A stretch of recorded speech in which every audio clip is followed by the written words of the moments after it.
dipersembahkan oleh...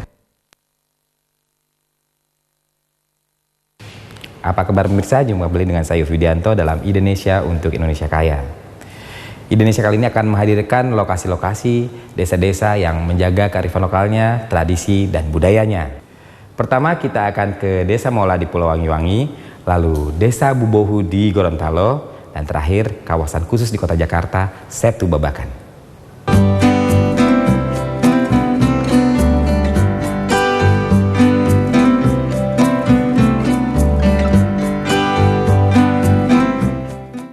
Pemirsa, beberapa waktu yang lalu tim Indonesia mengunjungi suku Bajo, suku laut yang mendiami berbagai tempat di Indonesia.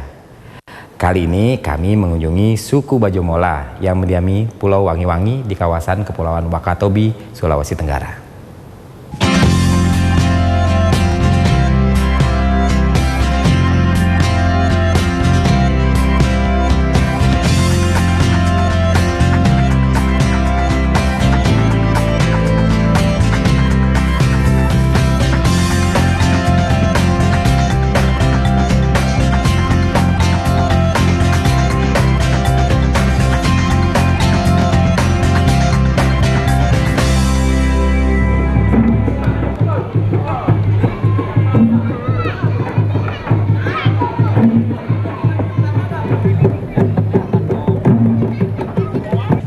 Pemirsa, saat ini saya sedang berada di sebuah perahu dan saya ditemani bersama Pak Gafur. Dan di belakang kita ini ada penari-penari yang mereka itu sedang menarikan apa nih Pak Gafur, bisa diceritakan? Tari Duata. Tari Duata. Jadi tari Duata ini mengenai apa Pak Gafur? Tari Duata ini adalah tari pengobatan sejak nenek moyang atau turun-temurun. Dan tari Duata ini sebenarnya asli daripada pengobatan itu, mereka yang sesungguhnya harus dalam pengobatan itu punya bidadari atau di luar daripada itu ada juga orang lain yang bisa maju. Oke. Ya. Jadi ini sebetulnya seperti semacam upacara pemanggilan dewa gitu. Iya. Ya. Betul. Itu hal-hal yang seperti ini tidak berkaitan itu penyakitnya dengan dokter baru dilakukan pengobatan seperti ini. Jadi ini adalah sakit-sakit yang sudah sulit disembuhkan oleh dokter, iya, gitu ya. Dan itu masih dilakukan sampai sekarang, Pak? Dilakukan sampai sekarang. Jadi ini kalau dilihat ya, pemirsa di belakang, biasanya penarinya ini ada berapa orang? Penari ini sekitar 9 orang. 9 orang, dan selalu semuanya wanita ya? Ya, wanita. Dan muda-muda semua?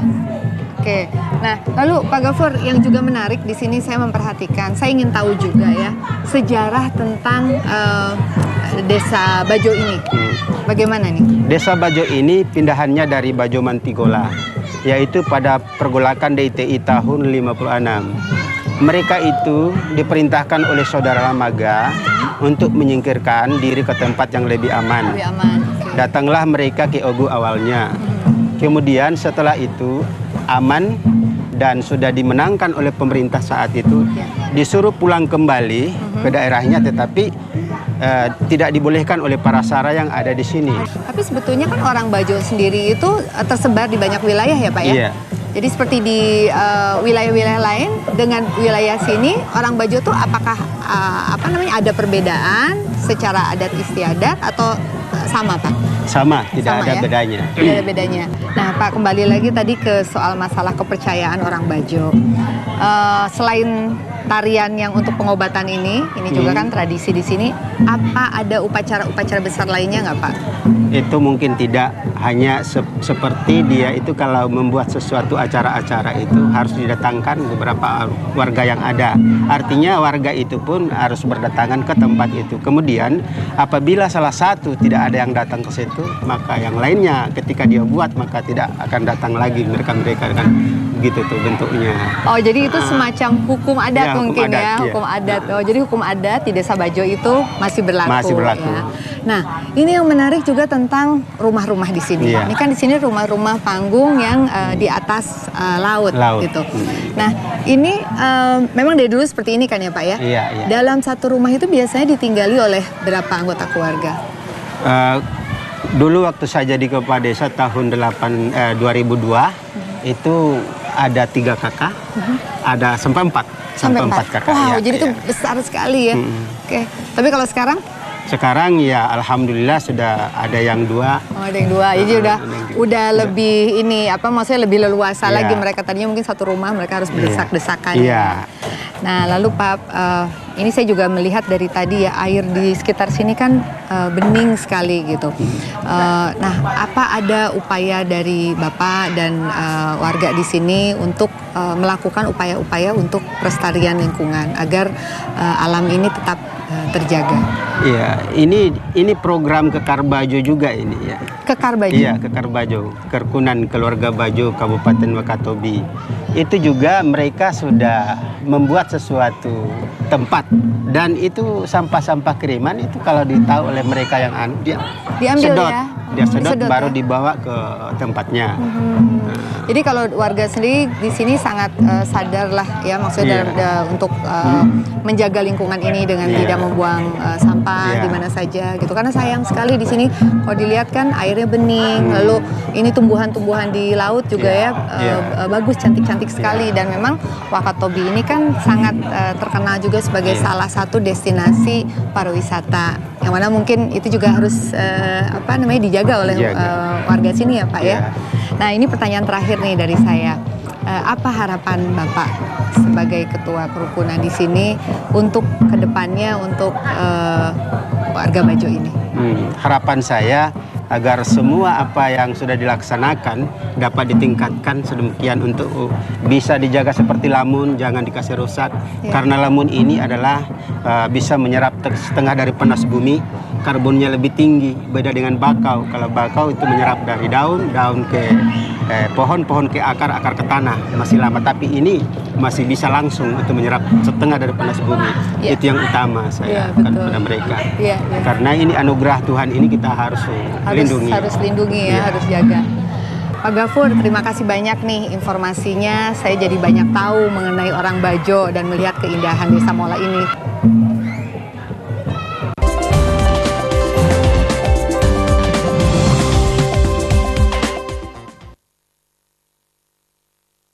Dipersembahkan oleh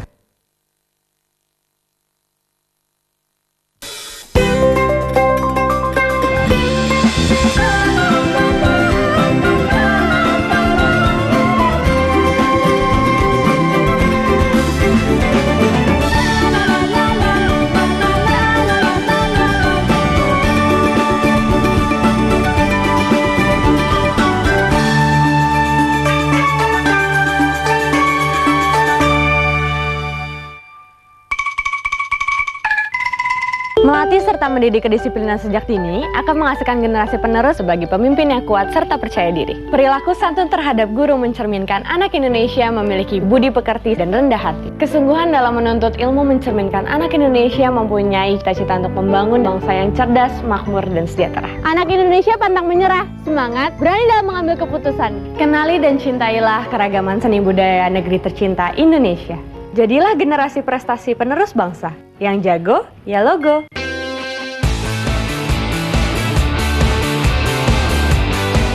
Jadilah bagian dari jutaan peristiwa.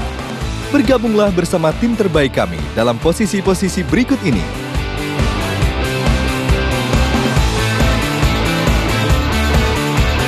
Kirimkan surat lamaran dan CV ke recruitment@metrotvnews.com. Info lengkap klik metrotvnews.com.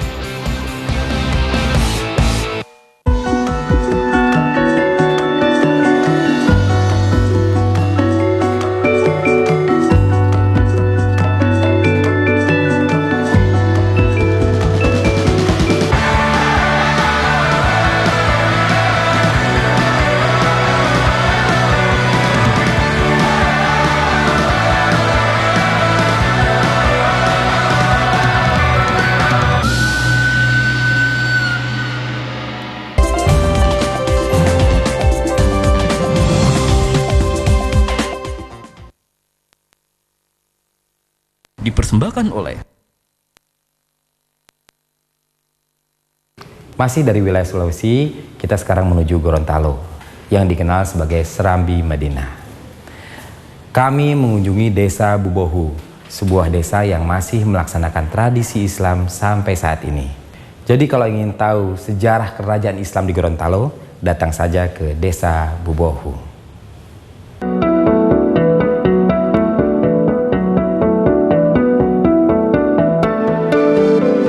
Assalamualaikum. Waalaikumsalam. Masya Allah. Waalaikumsalam.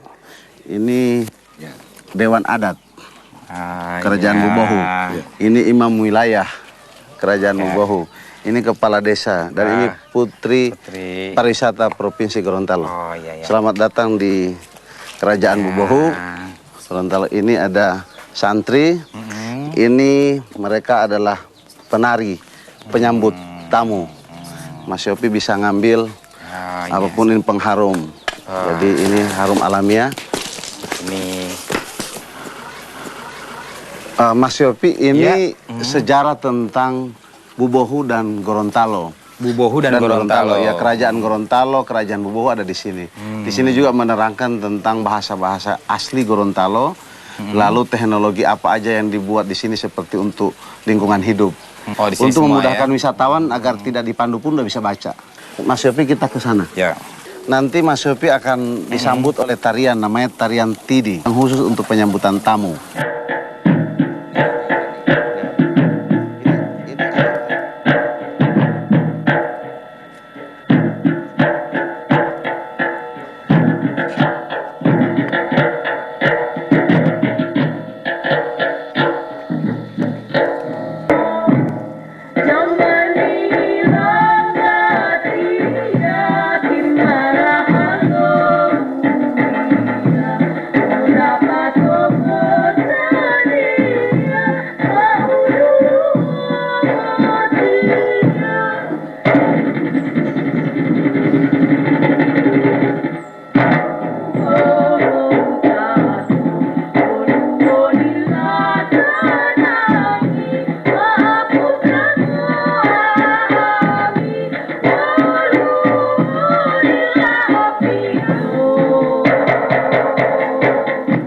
Mas Yosef, Ya. ceritakan soal tadi tarian apa namanya? Tidi. Tidi.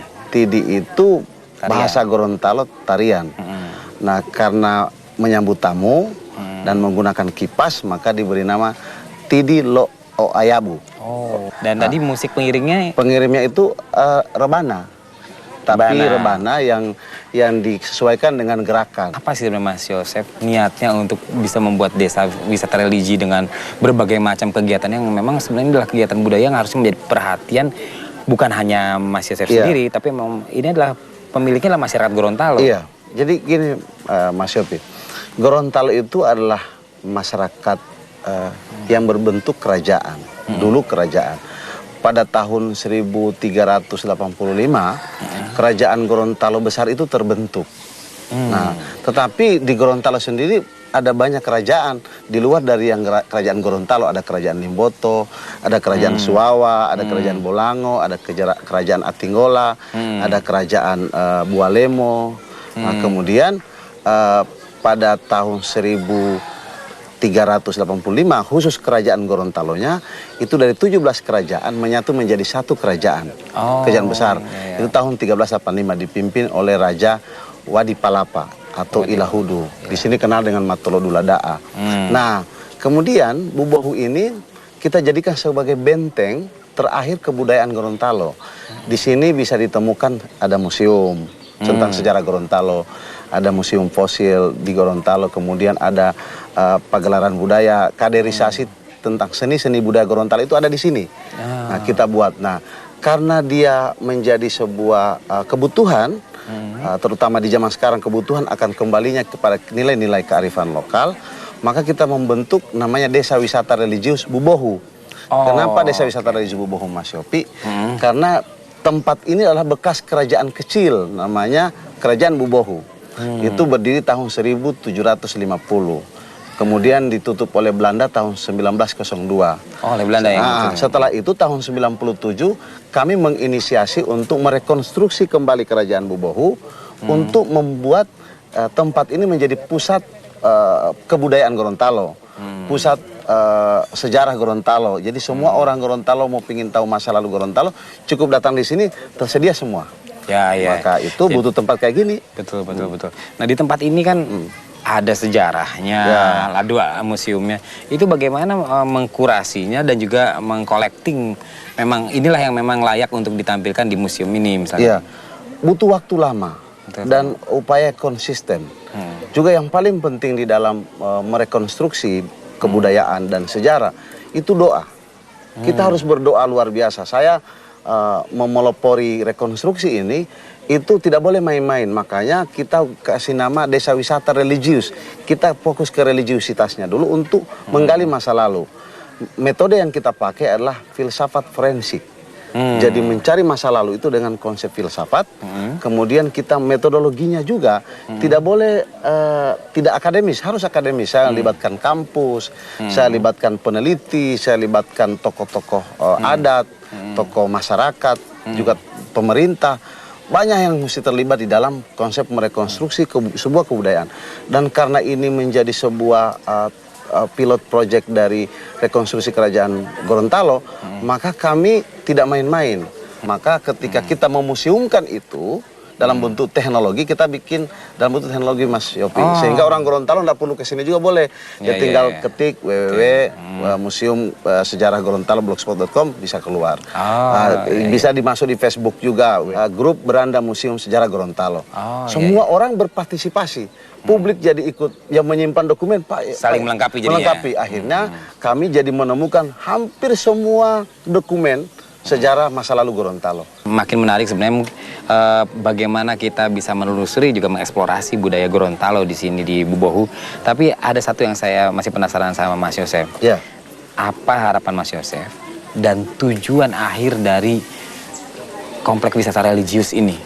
Sebuah peradaban itu butuh keterlibatan semua pihak. Pastinya. Jadi Mas Yopi tidak akan ke sini kalau tidak ada yang menarik di sini. Betul. Maka konsep menarik itu yang kita buat. Dan ketika kita buat konsep yang menarik, maka terbiayai oleh konsep menarik itu pemeliharaan kebudayaan. Nah, Bubohu itu konsen kepada pemeliharaan kebudayaan, pendokumentasian sejarah, dan kemudian membentuk karakter masyarakat yang awalnya tidak memahami kebudayaan Gorontalo yang punya potensi wisata, kita arahkan ke situ. Yang paling menarik di sini, Mas, kepada masyarakat doktrinnya cuma 3. Satu, memberi salam dan menjawab salam. Kedua, mencium tangan orang tua dan guru. Ketiga, menanam pohon. Hanya itu yang diajarin di sini. Outputnya adalah orang jadi santun karena saling menyapa. Kedua juga orang jadi santun karena hormat kepada orang lebih tua. Yang ketiga, tempatnya jadi adem karena pohonnya banyak. Ya, moga-moga pemirsa kita bisa melihat desa ini dengan lebih dekat dan seluruh masyarakat Indonesia juga minimal bisa membuka websitenya. Dan kalau punya waktu untuk bisa hadir ke Gorontalo, datang ke Desa Wisata Religius Bubohu. Terima kasih Mas Yopi. Makasih Mas Yopi.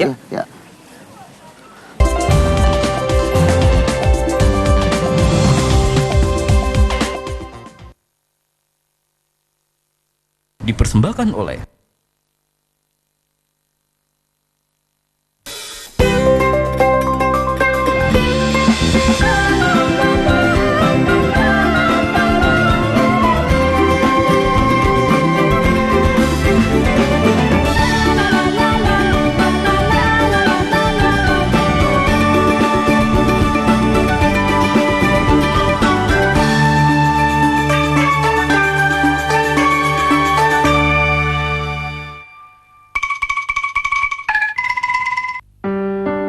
On-Klinik meningkatkan kemampuan seksual. On-Klinik, pilihan utama atasi impotensi dan ejakulasi dini. On-Klinik, mengharmoniskan hubungan suami istri. Hubungi 1500 001.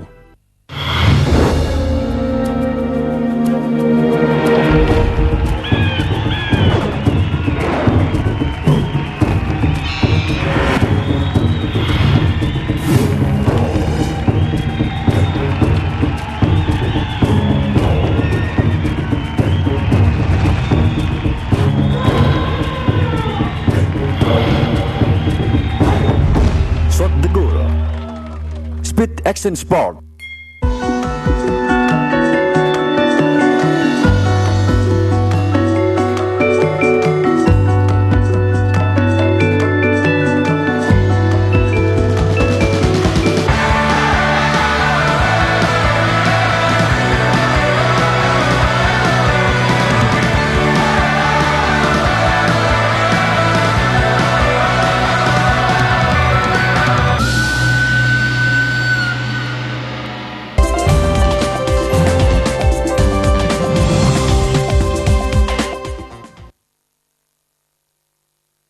Dipersembahkan oleh Kemajemukan penduduk Jakarta pasti membawa akulturasi budaya. Tetapi untuk menjaga pelestarian dari budaya asli Jakarta, budaya suku Betawi, ada sebuah kawasan budaya Betawi di Setu Babakan.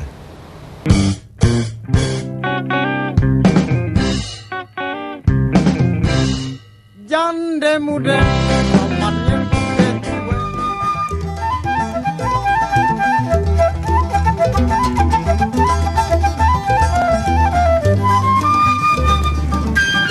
Nah, Mas Yofi, sekarang kita udah sampai di Setu Babakan nih. Perkampungan Betawi yang masih asli sampai sekarang. Keren ya? Iya. Kalau mau tahu tentang Setu Babakan, nanti kita tanya sama narasumbernya aja kali ya. Ada ya? Ada. Ya.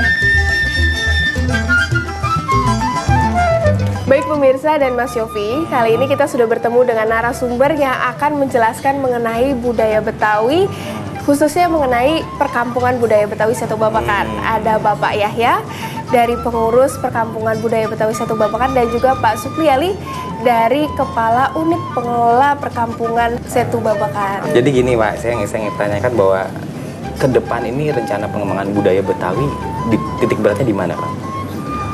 Ya, kita tahu membangun ini adalah menjalankan amanat Undang-Undang 29 tahun 2007. Di sana disebutkan pasal 26 bahwa pemerintah provinsi mengembangkan, memelihara budaya Betawi dan budaya lain yang ada di Jakarta. Oleh karena itu, ini dibangun berdasarkan Peraturan Daerah Nomor 3 2005 bahwa di Kelurahan Treseng Sawah, khususnya di Setu Babakan ini, menjadi kawasan perkampungan budaya Betawi. Nah Pak Yahya, kalau selama ini kan banyak sekali pertunjukan-pertunjukan seni yang dilakukan. Kalau dilihat oleh Pak Yahya, mana sih yang budaya Betawi yang sebenarnya sangat menarik tapi justru itu belum terlalu dikenal? Kalau buat saya yang memang sari-sari meneliti dan melihat perkembangan sanggar-sanggar, terutama sanggar seni budaya Betawi, ya hampir semua kesenian Betawi itu unik dan menarik. Betul. Memang kan akhirnya kalau kita berbicara di perkampungan budaya Betawi ini, di zona yang cikal bakal ini, di zona inti ini kan ada panggung. Nah, di panggung itu didukung oleh pemerintah Provinsi DKI Jakarta, khususnya oleh Sudin Kebudayaan dan Pariwisata Jakarta Selatan, itu saban minggu ditampilkan seluruh jenis kesenian yang ada, hidup dan berkembang di sini di Jakarta. Kalau misalnya kita bicara soal itu Bang Yofi ya, tentang pengantin misalnya. Pengantin itu kan unsurnya banyak. Unsur kecantikan, karena noni misalnya kalau misalnya suatu saat akan berumah tangga, itu kan pasti ada upacara piara, dukun piara. Bagaimana si noni ini dipiara supaya nanti kalau dia jadi pengantin wajahnya berseri-seri seperti ratu yang cantik begitu. Itu ada upacaranya, ada caranya dibikinin, dan itu namanya ditangas namanya. Di samping itu nanti ada juga serah-serahan. Serah-serahan roti buaya misalnya yang sekarang kita kenal di sini, roti buaya itu. Roti buaya itu kan dimaknai sebagai lambang dari kesetiaan, kemudian kesabaran. Jadi buaya itu setia sebenarnya. Iya. Di samping itu banyak unsur-unsur lainnya. Nanti kalau misalnya kita mau menikah itu kan ada saya misalnya mau jadi pengantin, saya diarak.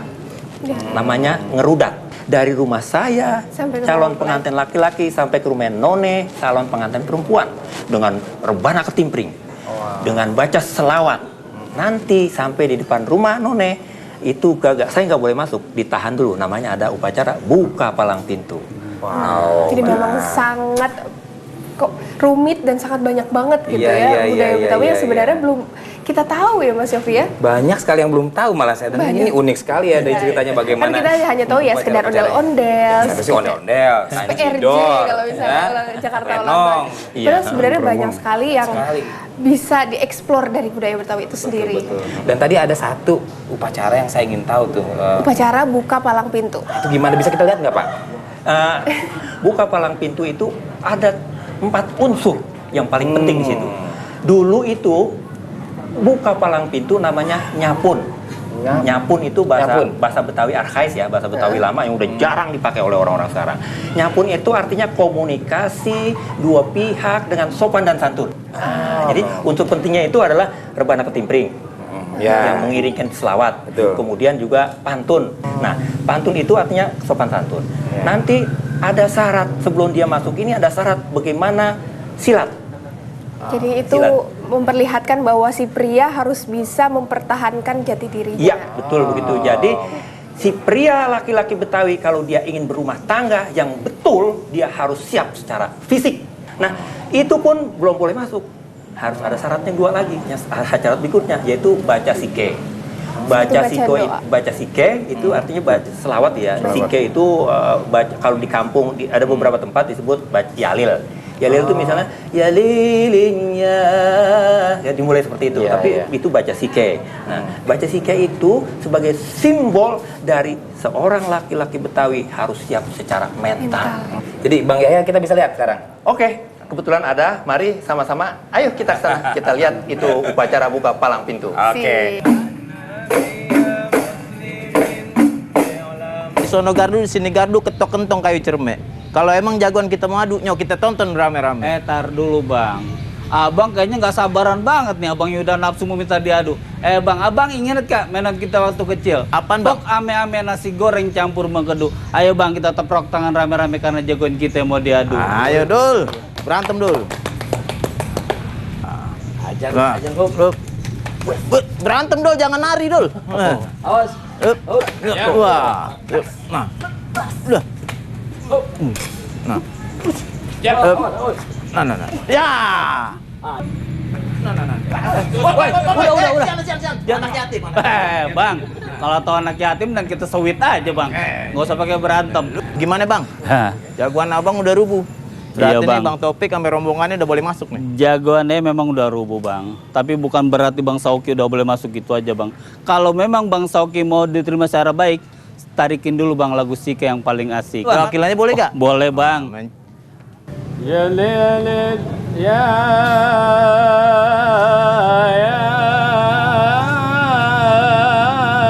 lil ya lil ya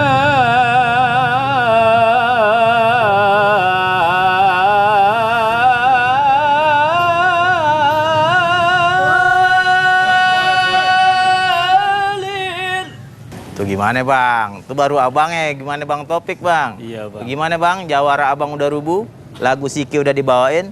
Nah berarti ayo udah boleh masuk nih bang. Iya bang. Saya rasa 2 syarat udah cukup bang. Sekarang abang dipersilakan dah untuk masuk bang. Udah boleh masuk bang? Udah boleh masuk bang. Assalamualaikum. Waalaikumsalam warahmatullahi. Pemirsa, dengan demikian berakhirlah Indonesia kita kali ini, dan minggu depan kita akan hadir dengan narasumber yang penuh inspirasi, konsistensi, dedikasi untuk kebanggaan nasional kita semua.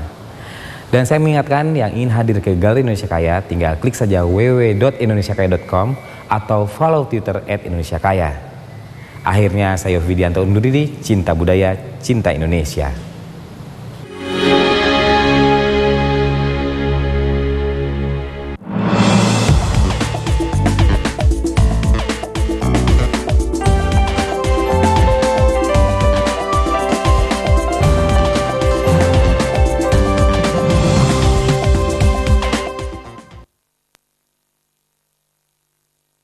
Dipersembahkan oleh